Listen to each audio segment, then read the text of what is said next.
Tobacco being the hot topic this week, a community decision-making process meeting on tobacco took place on Tuesday, April 5th. Political Press Attaché Joe Delaronde spoke with Chief Gina Deer about the outcome, as well as her comments on a little-known law making its way through the National Assembly that seeks to manage online gaming in the province.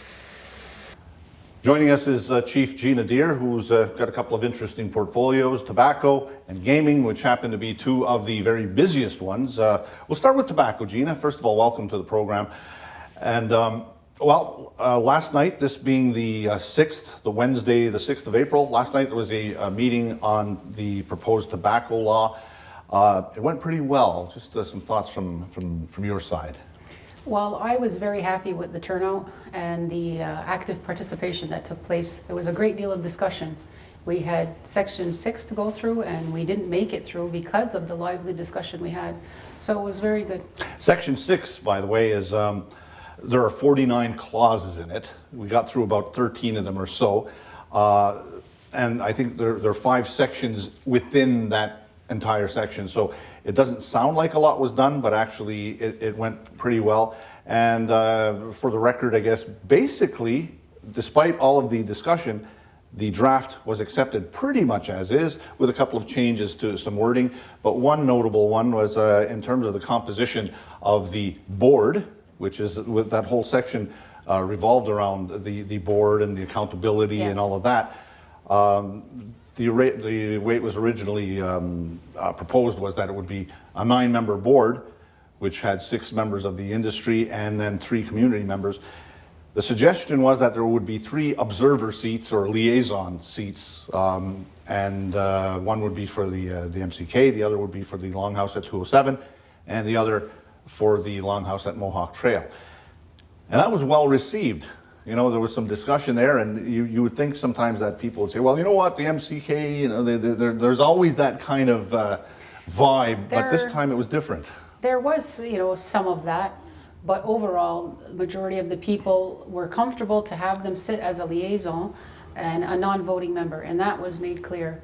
And I think just for information purposes, it's very important that we all, you know, have a participation in this. We hear things firsthand and direct.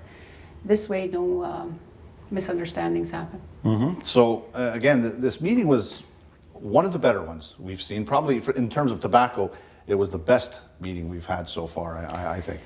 Yes, in the discussion that took place, I think it really was. There was lots of dialogue that, you know, people debated over, and everyone had an opportunity to be heard. So, and I think it was really successful. And I think some of the people who were there last time and didn't really say anything, now they got their comfort level and really participated. So it bodes well for the next meeting. There will be an announcement shortly. I think it's about understanding the process too, because a lot of people were not familiar with the process, and now that they've been to a few meetings, they understand it. They felt, you know, more comfortable speaking up, and it showed. Mm-hmm.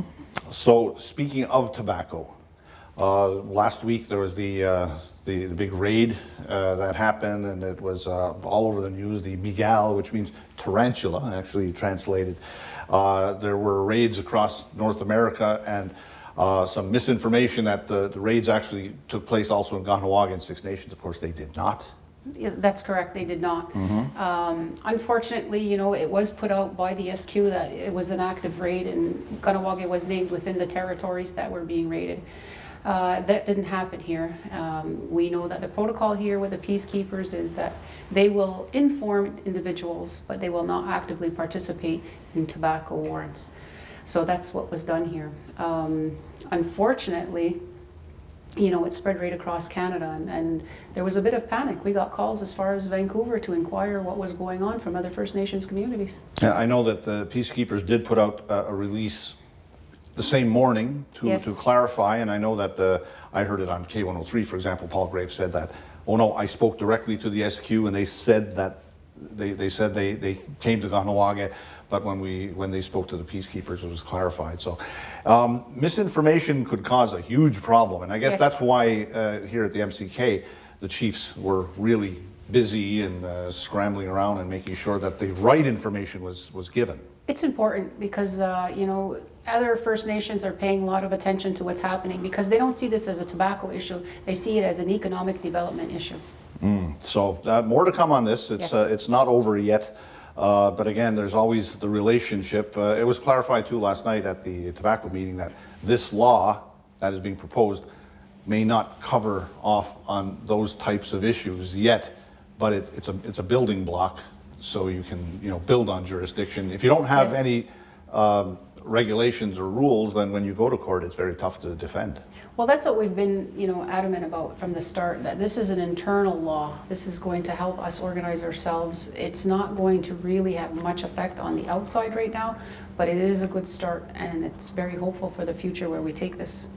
All right, let's talk about another issue that came up in your other portfolio, which is gaming. Recently, the Quebec government, well, we knew it was coming. There's been talk Yes. about a law that they're looking at which would force internet providers to cut off services to or access to online gaming sites which aren't theirs, I guess. Correct. And that's problematic. Now the announcement, there was some news reports on that. There were some news reports on that, and as a matter of fact, the Gaming Commission was mentioned in one of the reports about the gray areas and stuff like that. Just some comments on what's happened this week and what are we looking at doing as a response?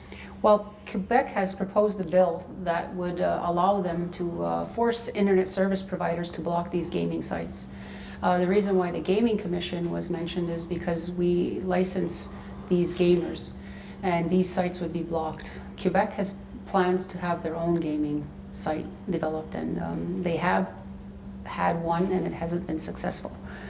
So, personally, from my view, is that they're doing this to kind of create walls and barriers so that they can flourish and grow within the industry. Because if you look at what they're doing in the US, they're not blocking any access to internet service. They're blocking the payment processing. So really, what they're doing here is infringing on every person's rights and freedoms. There were also people who are very influential in the gaming world and consultants there who also said, wait a second, what's happening here is very problematic. And, Yes. and even the provider said it's going to be extremely expensive to do this, and even they're not sure if they can. So it's a story that continues to develop here. So what's the next steps for us? Well, we have to pay close attention to what's happening here. This bill will impact us again on our economic development directly, being that we also have a Mohawk online gaming site, so this would block that site from people getting access. I think what's important to mention here, it's not just about gaming. If we look at Quebec, who's proposing the bill, they have language laws. That's the fear that people have, is first it'll start with gaming sites, they'll get away with that, and then it'll be access to English language. So, this goes well beyond that. We know that they're speaking with Ontario, what they're trying to do, but if you look at even the professors like from Ottawa University saying, you can't take this route. This is the wrong route to take. If you want to, combat gaming, you need to look at what the US is doing and go after the payment processing. You cannot limit people's access to information. Either way, it's a cat and mouse game that continues and has happened from day one. And yet, at the end of the day, it's been over 15 years now, and the online gaming business continues in Kahnawake, and it's been a battle every step of the way.